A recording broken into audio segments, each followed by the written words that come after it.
June 26 Golconda తొలి బోనం నుంచి ప్రారంభమయ్యే ఈ వేడుక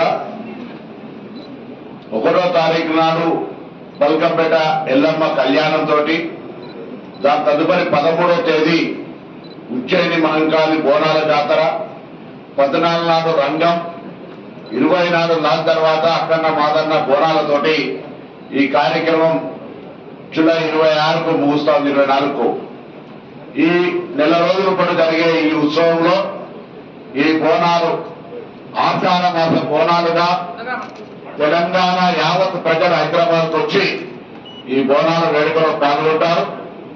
ఇక్కడ ఉన్నటువంటి బంధువులు, ఊర్లలో ఉన్నటువంటి బంధువులందరూ కూడా ఆహ్వానించుకొని హైదరాబాద్ నెల రోజుల పాటు ఒక పండుగ వాతావరణంలో కొనసాగే సందర్భంలో గౌరవ దేవాదాయ శాఖ మంత్రి గారు, ముఖ్యమంత్రి గారి ఆదేశాల మేరకు ఈరోజు సన్నాహక సమావేశాన్ని ఏర్పాటు చేయడం జరిగింది. అన్ని స్థాయిల అధికారులతోటి శాంతి భద్రతలకు సంబంధించి కానీ, శానిటేషన్ కానీ, త్రాగునీరు కానీ, ఎలక్ట్రిసిటీ కానీ, అన్ని రకాల కార్యక్రమాలకు సంబంధించి పూర్తి స్థాయిలో ప్రభుత్వం తరఫున అన్ని రకాల కార్యక్రమాలు తీసుకుంటారు. నిధుల కేటాయింపు కూడా ఇప్పటికే ప్రభుత్వం చేయడం జరిగింది. ఈ నెల 25 లోపల వివిధ ఏర్పాట్లకు సంబంధించిన నిధుల కేటాయింపు కూడా గౌరవ దేవాదాయ శాఖ మంత్రి గారు ఆదేశించిన విధంగా దేవాలయాలు దాదాపు 3026 దేవాలయాలు ఈ యొక్క ఉత్సవాల్లో భాగస్వామ్యం అవుతున్న సందర్భంగా ఆ దేవాలయాలన్నింటినీ కూడా గౌరవ ముఖ్యమంత్రి గారి సూచన మేరకు, దేవాదాయ శాఖ మంత్రి గారి నిర్ణయం మేరకు 10% పెంచి వాళ్ళందరూ కూడా ఇవ్వగలుగుతుంది. ఎవరైనా ఇంకా కొత్తగా దేవాలయాలకు ప్రభుత్వ సహకారం అందుతుంది అనుకుంటే వాళ్ళు దేవాదాయ శాఖ అప్లికేషన్ కూడా పెట్టుకుంటే వాటిని దేవాదాయ శాఖ తరఫున పరిశీలించి వారికి కూడా ప్రభుత్వం తరఫున గుర్తింపించే విధంగా కార్యక్రమం జరుగుతుంది. అదేవిధంగా దేవాదాయ శాఖ తరఫున ప్రభుత్వ లాంఛనాలతోటి గత కొన్ని సంవత్సరాలుగా వస్తున్నటువంటి ఆచారంలో భాగంగా, సాంప్రదాయంలో భాగంగా కొంత పట్టు వస్త్రాలను కూడా కొన్ని ప్రముఖ దేవాలయాలకు గౌరవ ప్రజాప్రతినిధులు, విఐపీ మంత్రులు కూడా వాటిని తీసుకుపోయినటువంటి దృష్టిలో కూడా ఇవ్వడం జరుగుతుంది.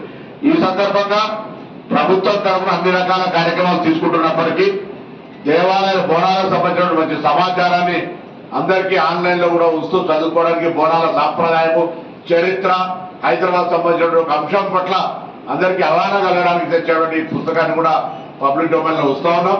బోనాలు భవిష్యత్తుకు అనుగుణంగా ఆనాడు నిజాం కాలం కంటే ముందు నుంచి కూడా హైదరాబాద్ లో ఉన్నటువంటి ఆనాటి పరిస్థితులలో ఈ దేవాలయాలు, అమ్మవార్లను కొలుచుకునే సాంప్రదాయం ప్రతి ఒక్కరు కూడా ధనికులు, పేదవాళ్ళనే తేడా లేకుండా జరుపుకునే కార్యక్రమంలో కూడా ప్రభుత్వం అన్ని రకాల చర్యలు తీసుకుంటా ఉంది.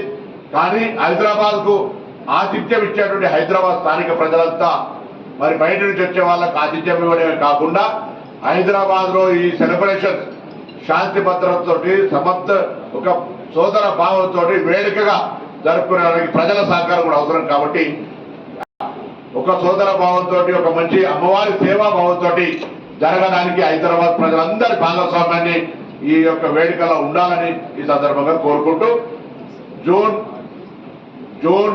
26 నుంచి జూలై 24 వరకు జరిగే హైదరాబాద్ ఆషాఢ బోనాల సాంప్రదాయ వేడుకలకు అందరూ కూడా ప్రతి ఒక్కరూ భాగస్వామ్యం ఇచ్చి వారి ఈ వేడుకలు విజయవంతం చేయడానికి మరి సంకల్పం తీసుకోవాలని సందర్భంగా అమ్మవారి ఆశీర్వాదాలు విజ్ఞప్తి చేస్తారు.